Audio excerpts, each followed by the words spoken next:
Bismillahirrahmanirrahim. Assalamualaikum warahmatullahi wabarakatuh. Maha suci Allah, segala puji dan syukur kita panjatkan kehadirat Allah. Semoga kita selalu dalam bimbingan rahmat dan ridho Allah Subhanahu wa taala. Subhanallah walhamdulillah astagfirullah Allahu akbar.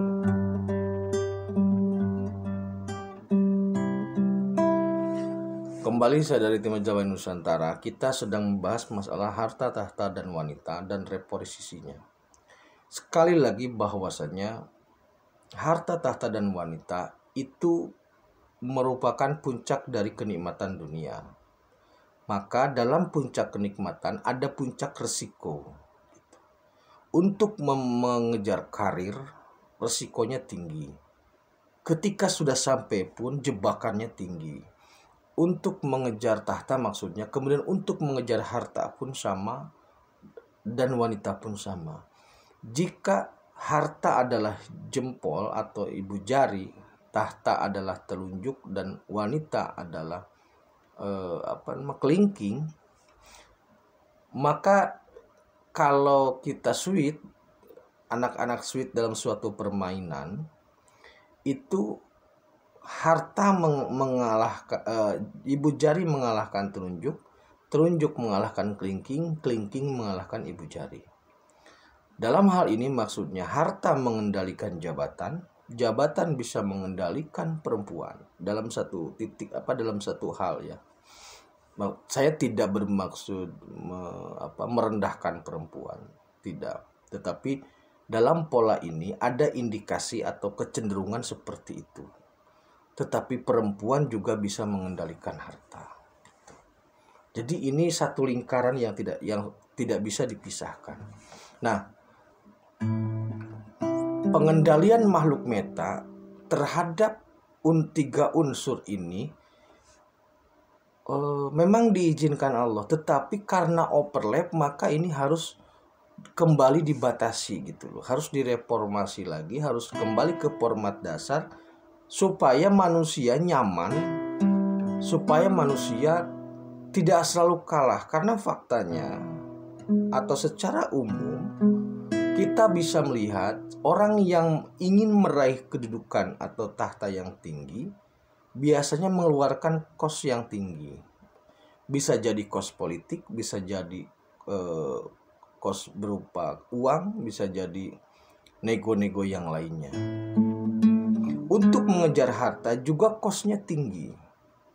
Bisa jadi dengan kecurangan, bisa jadi juga dengan kelicikan, bisa jadi juga dengan pesugihan dan lain-lain.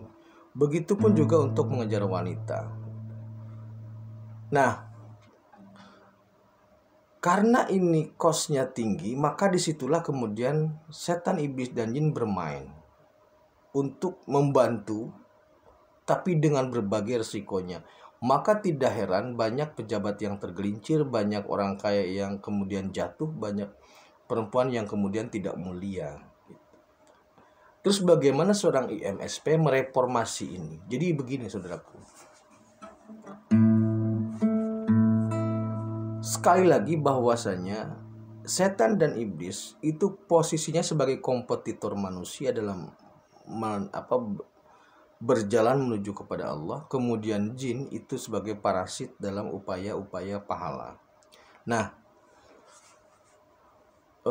overlap ini harus direformasi, harus direposisi. Iblis yang ada pada tahta, setan yang ada pada harta, dan jin yang ada pada wanita. Karakteristik ini itu. Jadi semua wanita kemasukan jin, bukan seperti itu. Ini pola triangulasi yang memang saling berkaitan maksudnya, dan unsur pengaruhnya, frekuensinya dari makhluk-makhluk itu. Nah, kenapa dilakukan reposisi? Karena hajat langit akan dimulai. Akan terus gitu ya. Ya harus bersabar dulu. Tapi ada kemungkinan saya ya lebaran pakai baju baru lah. Walaupun ekonomi sulit, semoga beli baju baru, punya baju baru. Nah, akan di sini memang tidak tidak semerta-merta, ya ada prosesnya. Jadi karena hajat langit dimulai, maka penataan ini diperlukan. Akhirnya kesepakatannya melalui kewenangan dari pemilik jagat raya, dari Rabbul Alamin, dari Gusti yang Maha Suci Allah Subhanahu wa taala. Maka kemudian iblis itu ditarik dari tahta. Setan ditarik dari harta, jin ditarik dari wanita, dimundurkan gitu, direposisi direposisi di sini kita maknai sebagai dikurangi kewenangannya gitu loh. Dikurangi kewenangannya. Sehingga apa? Sehingga nanti ujian jabatan itu bukan lagi ujian dalam karakteristik sebagai jabatannya. Maksudnya begini saudaraku ya. Iblis maupun setan itu sunatullah memang menggoda manusia. Maksudnya adalah menggodanya itu dalam kapasitas dia sebagai sipulan saja. Jangan melibatkan unsur jabatannya. Karena kalau iblis menggunakan unsur tahta sebagai salah satu bahan uji, itu peluang sipulan itu besar, peluangnya kalah gitu. Peluang besarnya kalah gitu loh. Karena segala potensi ketika seseorang menjabat, ketika seseorang untuk kaya, memiliki segala potensi itu untuk berbuat sehingga berbahaya. Makanya dalam reposisi ini iblis maupun setan bukan berarti melepas godaan terhadap pejabat, bukan berarti melepas godaan kepada hartawan, bukan berarti melepas godaan terhadap wanita, tetapi dalam proporsinya gitu loh. Seperti tadi penjaga gawang dalam ruang gawangnya gitu loh. Nah, kalau seandainya seseorang memang akan disiapkan sebagai seorang pejabat, maka memang pasti ujiannya akan berbeda dengan yang staf. Maksudnya kalau ada dia menduduki jabatan tinggi, maka ujiannya dengan orang yang menduduki jabatan rendah itu pasti berbeda. Tetapi jangan sampai jabatannya itu dijadikan alat, dijadikan media oleh meta itu, oleh jin atau setan itu sebagai alat untuk menjerumuskan manusia gitu loh.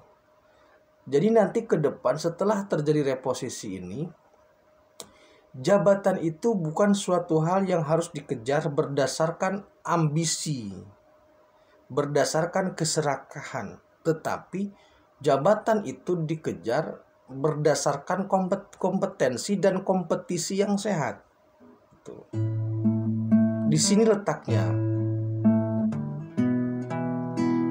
Kalau dalam bahasa ini seperti begini, memang untuk mendapatkan gelar sarjana itu ada ujiannya, ada fase ujian mata kuliah, ada fase ujian skripsi dan sebagainya. Tetapi setelah dia menjadi sarjana, jangan dijadikan sebagai bentuk ujian lagi gitu loh, sarjananya itu gitu. Nah, proses reposisi ini memang belum lama terjadi sebenarnya. Belum lama terjadi. Kenapa belum lama terjadi? Karena memang membutuhkan diplomasi tingkat tinggi lah. Jadi ini hanya bisa terjadi jika para pemegang pengendali kepentingan yang melakukan hal itu. Kalau bukan pengendali tidak mungkin.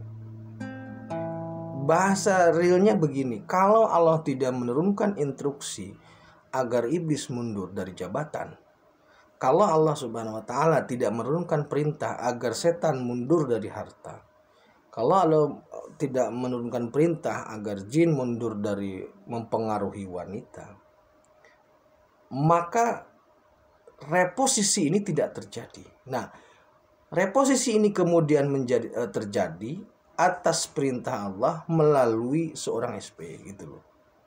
Jadi posisi SP di sini sebenarnya tidak bertentangan dengan iblis.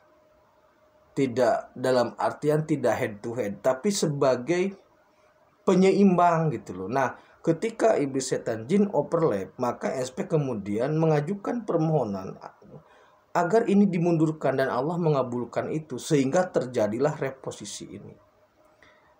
Nah, kalau saudaraku bertanya terkait dengan wanita bagaimana? Maksudnya begini. Saat ini seringkali atau banyak terjadi wanita itu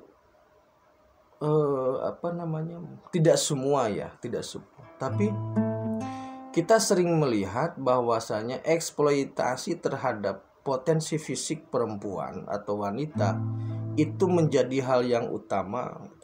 Padahal perempuan itu, wanita itu banyak hal-hal yang lain sama seperti laki-laki untuk dimunculkan, untuk dieksplorasi baik dari aspek intelektualnya maupun aspek yang lainnya. Nah, eksploitasi terhadap fisik itu bisa merusak dirinya juga orang lain. Maksudnya ke sana.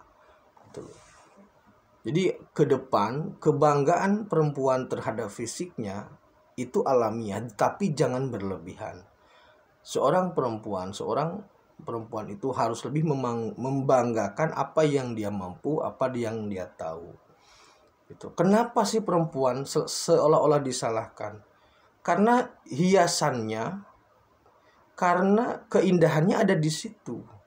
Itu sudah sunnatullah bahwa keindahan dunia itu adanya pada perempuan.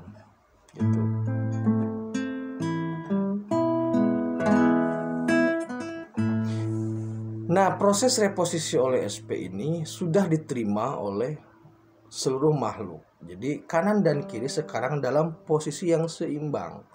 Nah, jadi sekarang iblis, setan, dan jin sudah mundur, sudah dalam posisinya. Maka karena reposisi ini mutlak dan hukum langit, tidak ada yang berani offset. Kalau offset ya kena dam. Jadi reposisi ini nanti akan berimbas, akan berefek pada perilaku manusia terkait dengan harta, tahta, dan wanita.